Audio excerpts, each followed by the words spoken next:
Please stand.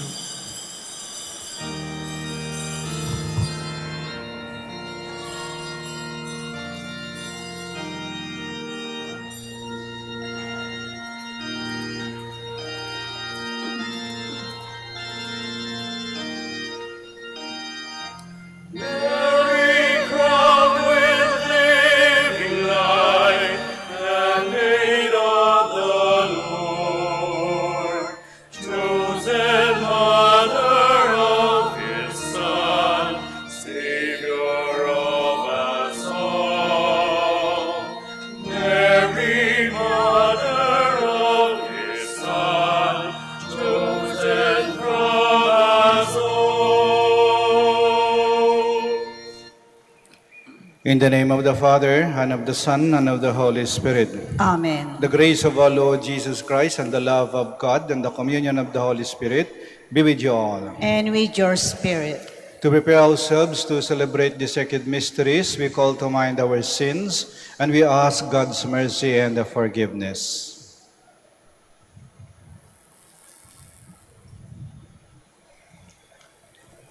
In all humility, altogether, we say, I confess to Almighty God, and to you, my brothers and sisters, that I have greatly sinned in my thoughts and in my words, in what I have done and in what I have failed to do.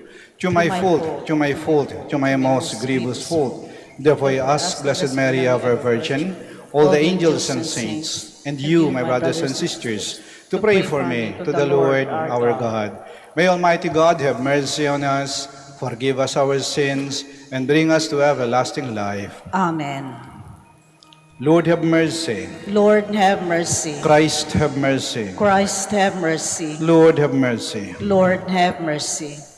Glory to God in the highest, And on earth peace to people of good will. We praise you, we bless you, we adore you, we glorify you. We give you thanks for your great glory.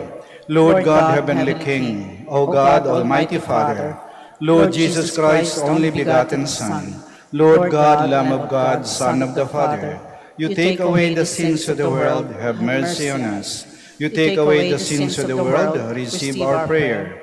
You are seated at the right hand of the Father, have mercy on us. For you alone are the Holy One, you alone are the Lord, you alone are the Most High, Jesus Christ, with the Holy Spirit, in the glory of God the Father. Amen. Let us pray. O God, who by the Immaculate Conception of the Blessed Virgin prepared a worthy dwelling for your Son, grant, we pray, that as you preserve her from every stain of sin by virtue of your death of your Son, which you pursue, so through her intercession, we too may be cleansed and admitted to your presence. Through our Lord Jesus Christ, your Son, who lives and reigns with you, in the unity of the Holy Spirit, God, forever and ever. Amen. Please be seated.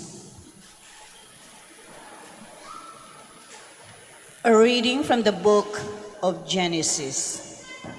After the man Adam had eaten of the tree, the Lord God called to the man and asked him, "Where are you?"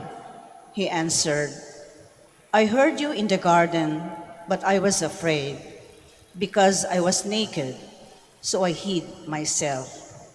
Then he asked, "Who told you that you were naked?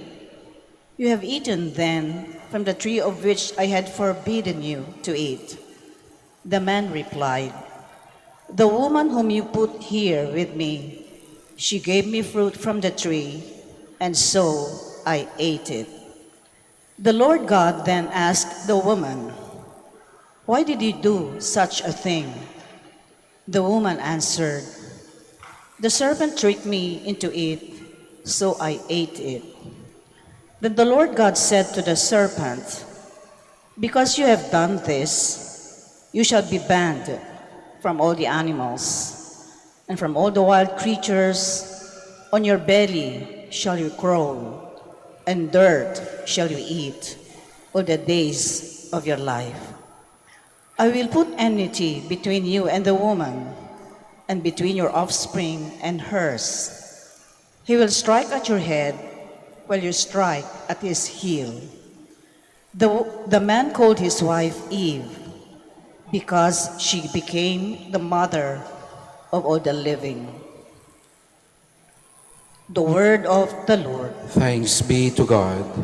Sing to the Lord a new song, for he has done marvelous deeds. Sing to the Lord a new song, for he has done marvelous deeds. Sing to the Lord a new song, for he has done wondrous deeds. His right hand has won victory for him, his holy arm. Sing to the Lord a new song, for he has done marvelous deeds. The Lord has made his salvation known. In the sight of the angels, he has revealed his justice. He has remembered his kindness and his faithfulness toward the house of Israel. Sing to the Lord a new song, for he has done marvelous deeds. All the ends of the earth have seen the salvation by our God. Sing joyfully to the Lord, all you lands. Break into song, sing praise. Sing to the Lord a new song, for he has done marvelous deeds. A reading from the letter of St. Paul to the Ephesians.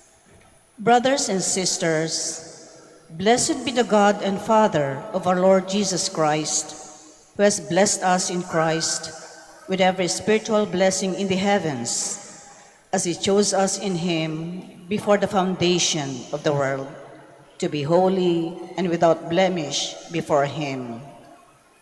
In love, he destined us for adoption to himself through Jesus Christ, in accord with the favor of his will, for the praise of the glory of his grace that he granted us in the Beloved. In him we were chosen, destined in accord with the purpose of the one who accomplishes all things according to the intention of his will, so that we might exist for the praise of his glory, we who first hoped in Christ. The word of the Lord. Thanks be to God. Please stand.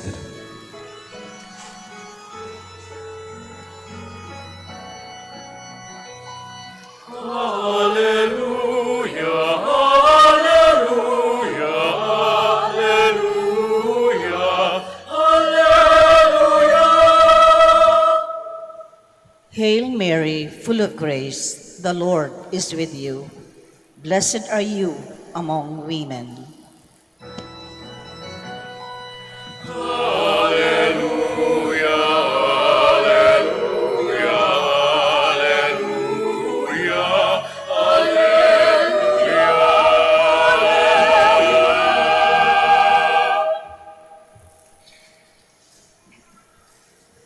The Lord be with you. And with your spirit. A reading from the Holy Gospel according to Luke. Glory to you, O Lord. The angel Gabriel was sent from God to a town of Galilee called Nazareth, to a virgin betrothed to a man named Joseph of the house of David, and the virgin's name was Mary. And coming to her, he said, "Hail, full of grace, the Lord is with you." But she was greatly troubled at what was said, and pondered what sort of greeting this might be. Then the angel said to her, "Do not be afraid, Mary, for you have found favor with God. Behold, you will conceive in your womb and bear a son, and you shall name him Jesus. He will be great and will be called Son of the Most High. For the Lord God will give him the throne of David his father, and he will rule over the house of Jacob forever, and of his kingdom there will be no end." But Mary said to the angel, "How can this be, since I have no relations with a man?" And the angel said to her in reply, "The Holy Spirit will come upon you, and the power of the Most High will overshadow you. Therefore the child to be born will be called Holy, the Son of God. And behold, Elizabeth, your relative, has also conceived a son in her old age, and this is the 6th month for her who was called barren, for nothing will be impossible for God." And Mary said, "Behold, I am the handmaid of the Lord.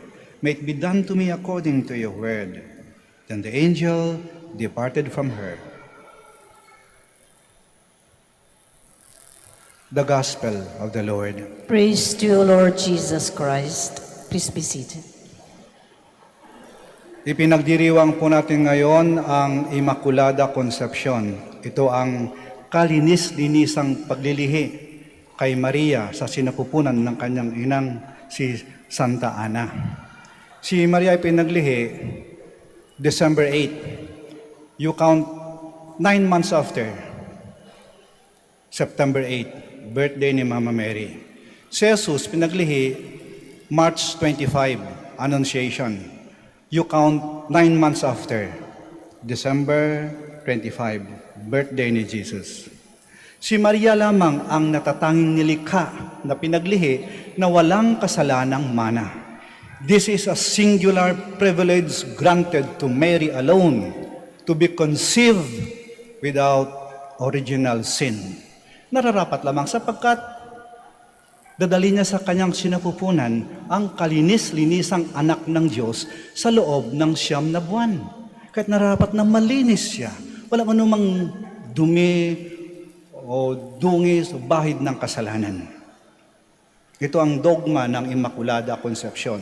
Nung una, nang sinabi yung dogma, ito yung batas ng simbahan, na si Maria pinaglihi na walang kasalanan o immaculately conceived, maraming tumutol. Sabi nila, paano mangyari yan? Lahat ng tao ay nagkakasala eh. Paano mangyari yan? Kaya hindi nila matanggap-tanggap na si Maria pinaglihi na walang kasalanan. Pero sa pagdaan ng panahon, nagbago ang tao. Marami na ngayon nag-iisip at nag-aakala na sila ay walang kasalanan. Tingnan ninyo, ang dami-daming nagkukumunyon pero walang nagkukumpisal. Parang hindi na nagkakasala. O parang okay lang ang magkasala. Total, patatawarin man ako ng Diyos eh. Okay lang magkasala. Kuminsan, ang isang taong mabait, inaabuso natin dahil sa kanyang kabaitan. Huwag nating abusuhin ang kabaitan ng Diyos. When we lose our sense of sin, we lose our sense of shame. Ulitin ko ha. When we lose our sense of sin, we lose our sense of shame. Pag akala nating hindi na tayo nagkakasala, tayo nagiging mga walang hiya. Kasi kahit anong kasalanan, pwede na nating gawin. At maaaring nangyayari yan. When we lose our sense of sin, we lose our sense of shame. At ito pa, when we lose our sense of sin, we lose our need for a Savior. Kung akala natin, hindi na tayo nakakasala, hindi natin kailangan ang manunubos o tagapagligtas. Wala akong kasalanan eh. Anong tutubusin niya? Anong liligtas niya? Kaya ang ating hinintay sa Pasko, hindi manunubos, Santa Claus, tagabigay ng aginaldo. Hindi natin hinihintay ang tagapagligtas. Ang ating hinihintay, Diyos na parang Santa Claus, nabibigay ang lahat ng gusto natin. Kaya nakakatakot, this is scary. Because when we lose our sense for the need of the Savior, then we lose our need for a Savior. Hindi natin kailangan ng manunubos. Ito yung magandang paalaala din sa atin eh. Yung bang magpakababa tayo, na aminin natin na tao tayo, mahina, marupok, sa kaunting tulak ng tukso, nagkakasala tayo. Aba, siguro kada sandaling to, habang nagsalita si Father, iba siya nagkakasala sa isip eh, kahit sa loob ng simbahan.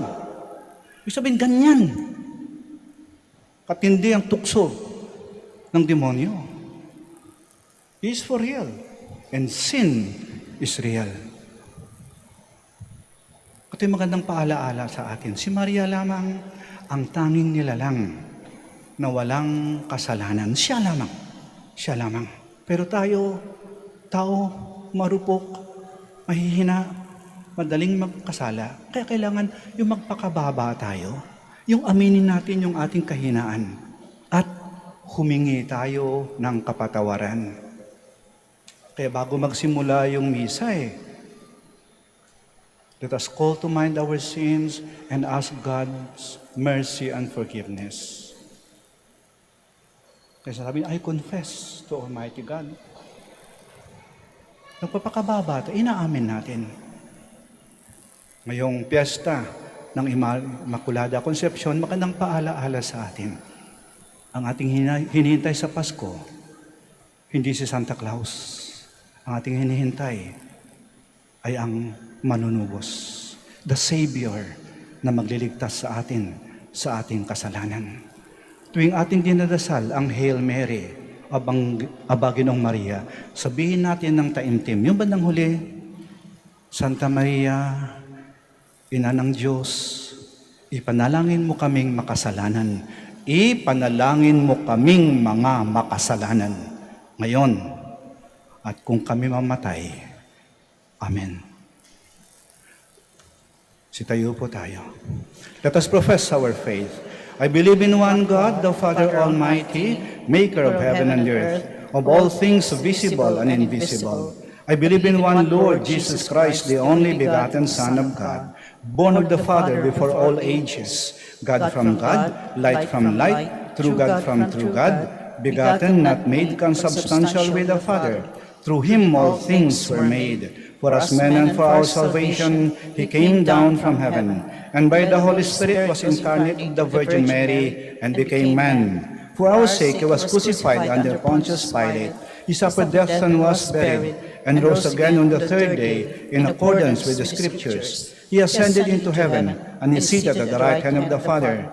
He will come again in glory to judge the living and the dead, and his kingdom will have no end. I believe in the Holy Spirit, the Lord, the giver of life, who proceeds from the Father and the Son, who with the Father and the Son is adored and glorified, was spoken to the prophets. I believe in one holy, Catholic, and Apostolic Church. I confess one baptism for the forgiveness of sins, and I look forward to the resurrection of the dead and the life of the world to come. Amen.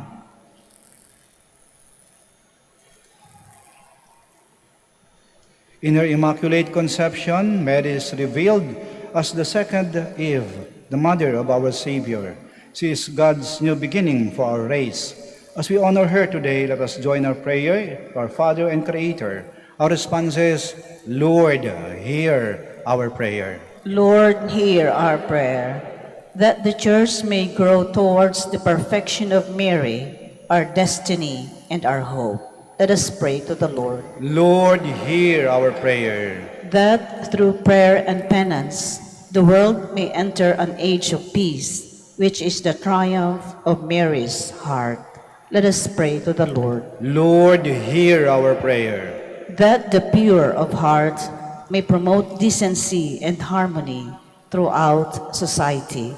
Let us pray to the Lord. Lord, hear our prayer. That Mary, who is full of grace, may help us on our pilgrimage. Let us pray to the Lord. Lord, hear our prayer.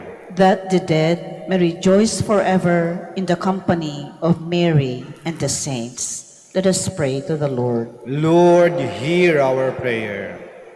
We pray for the intentions of this Mass, and in the silence of our hearts, we present to the Lord our own personal intentions.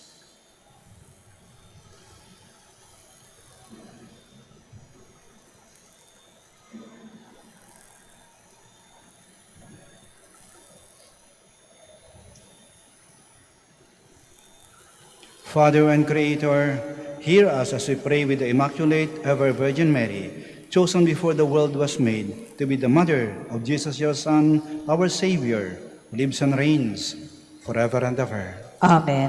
Please be seated.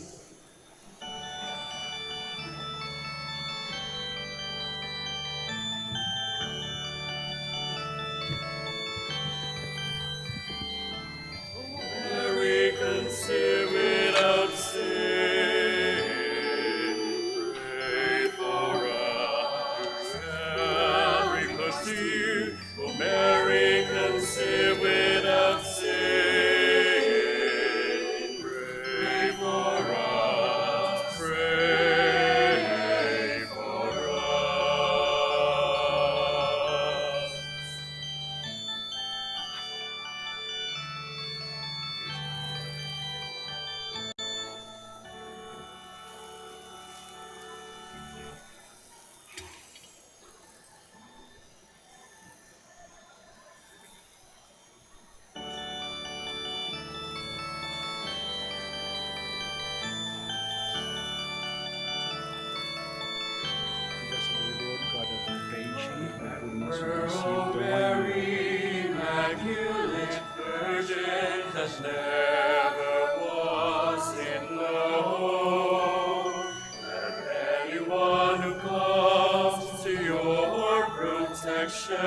was left unassisted. O Mary, conceived without sin, pray for us who have recourse to you. O Mary, conceived without sin, pray for us, pray for us.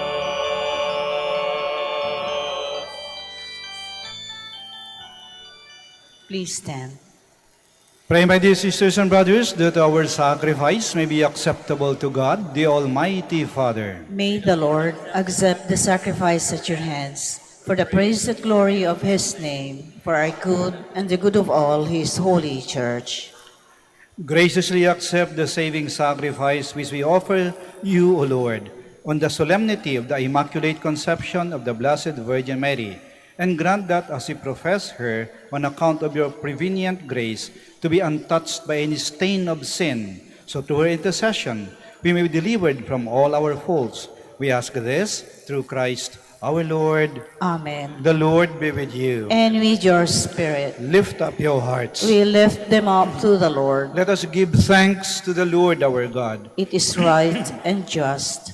It is truly right and just, our duty and our salvation, always and everywhere to give you thanks, Lord, Holy Father, Almighty and eternal God. For you preserved the most blessed Virgin Mary from all stain of original sin, so that in her, endowed with the rich fullness of your grace, you might prepare a worthy mother for your Son, and signify the beginning of the Church, his beautiful bride without spot or wrinkle.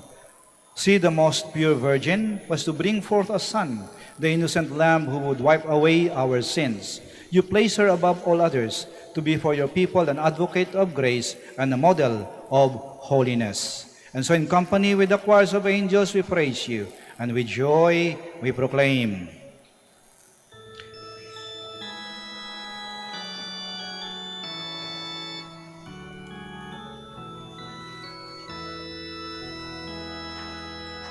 Santo, Santo, Santo, Panginoong Diyos ng mga hukbo. Napupuno ang langit at lupa ng kadakilaan mo. Hosana, Hosana, Hosana, kaitaasan sa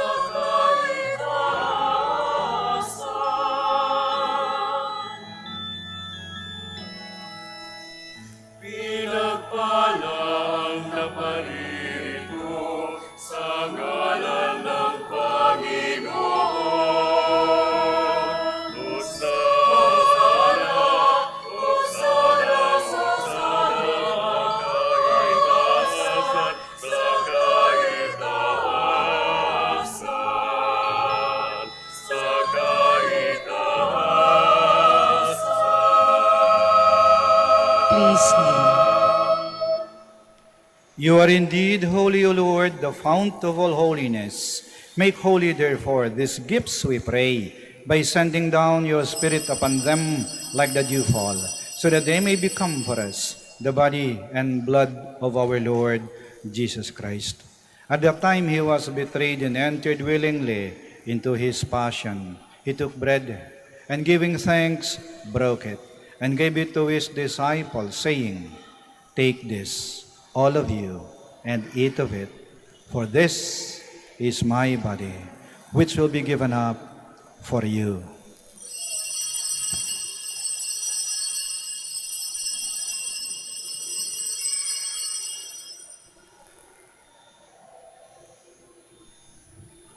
In a similar way, when supper was ended, he took the chalice, and once more giving thanks, he gave it to his disciples, saying, "Take this, all of you, and drink from it.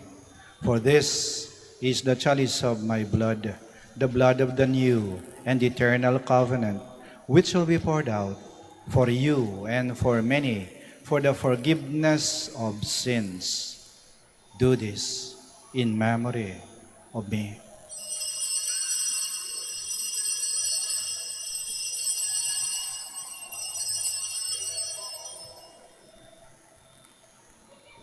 The mystery of faith. Aming ipinahayag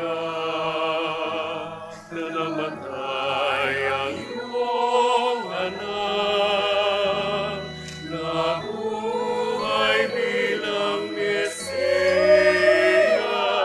at magbabalik sa wakas para mahayag sa lahat. Therefore, as we celebrate the memorial of his death and resurrection, we offer you, Lord, the bread of life and the chalice of salvation, giving thanks that you've held us worthy to be in your presence and minister to you.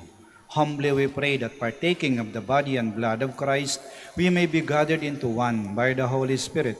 Remember, Lord, your church spread throughout the world and bring her to the fullness of charity, together with Francis, our Pope, Socrates, our Archbishop, Fidelis, his auxiliary bishop, and all the clergy. Remember also our brothers and sisters who have fallen asleep in the hope of the resurrection, and all who have died in your mercy. Welcome them into the light of your face.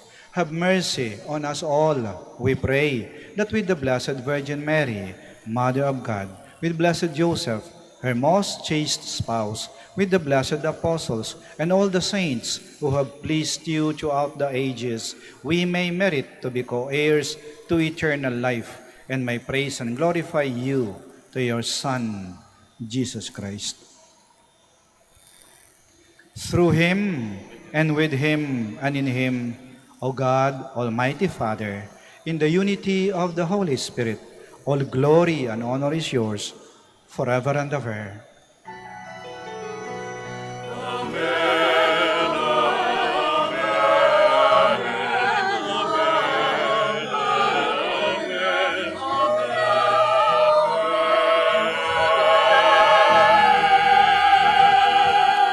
Please stand. At the Savior's command and formed by divine teaching, we dare to say,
kasalanan, si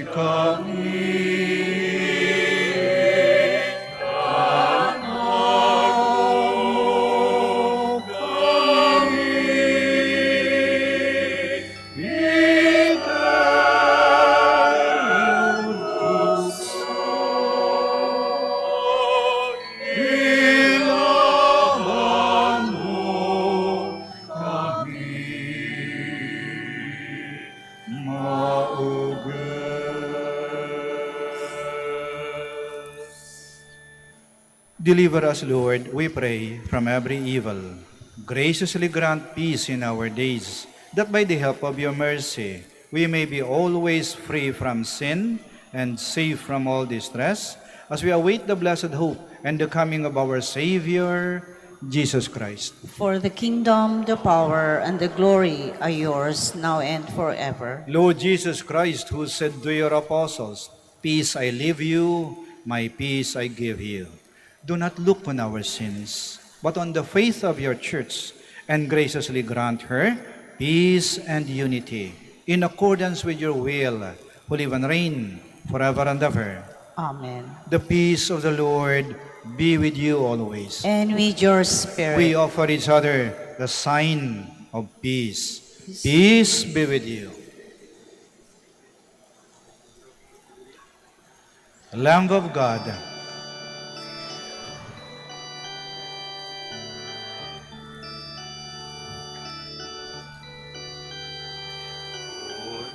Cordero ng Diyos, na nag-aalis ng mga kasalanan ng sanlibutan, maawa ka sa amin. Cordero ng Diyos, na nag-aalis ng mga kasalanan ng sanlibutan, maawa ka sa amin. Cordero ng Diyos, na nag-aalis ng mga kasalanan ng sanlibutan, ipagkaloob mo sa amin ang kapayahan.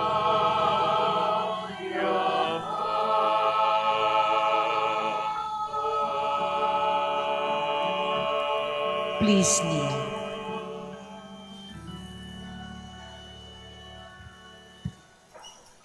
here is Jesus Christ, our Savior. He came to save us from our sins. He is the Lamb of God who takes away the sins of the world.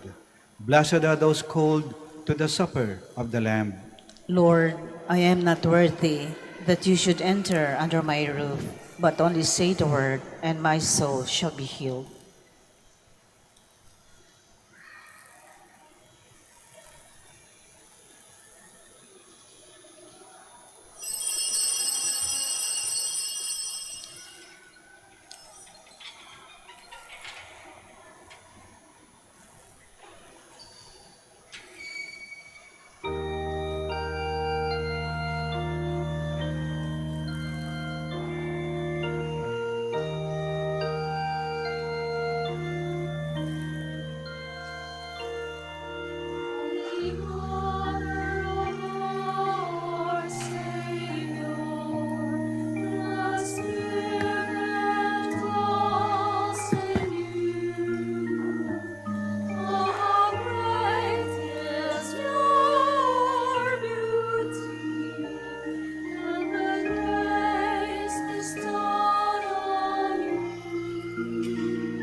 Nakilang awang sa salay habawi.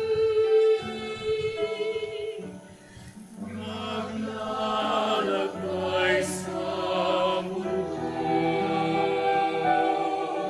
sa amis may kung matigan ang pag-ibig, pagmamahal mo ay di iwawagli. Walang pag-ibig sa aking mata, pagmanahan lagi sa bunyi pagdagan. Bigyan ng kalinga kami nasasana sa lungkot at sakit. Nawa'y tulong na mabihag ng ganap. Ilayo kami sa aming sinahong Maria. Ang siyang marating ang batis ng iyong kapayapaan.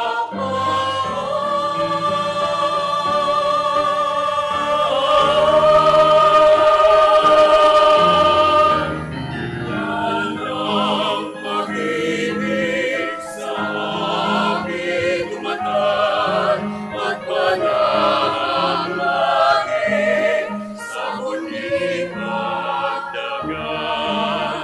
Bigyan ng kalinga kami nasasana sa lungkot at sakit.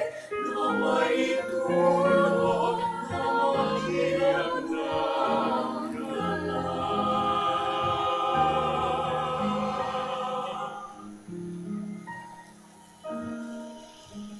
Nawa'y tulong na mabihag ng ganap.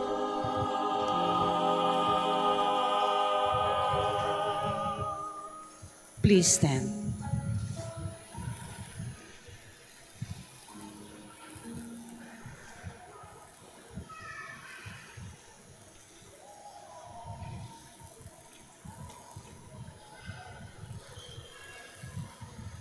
Let us pray. May the sacrament we have received, O Lord our God, heal in us the wounds of that sin from which in a singular way you preserve the Blessed Mary in her Immaculate Conception through Christ our Lord. Amen. Maraming salamat po sa inyong pagdalo at pakikiisa sa banal na misa. At patuloy pa nating pagninilay-nilayan ang mensahe ng ating Ebanghelyo para sa araw na ito. Si Maria lamang ang tanging nilalang na walang anumang bahid ng kasalanan.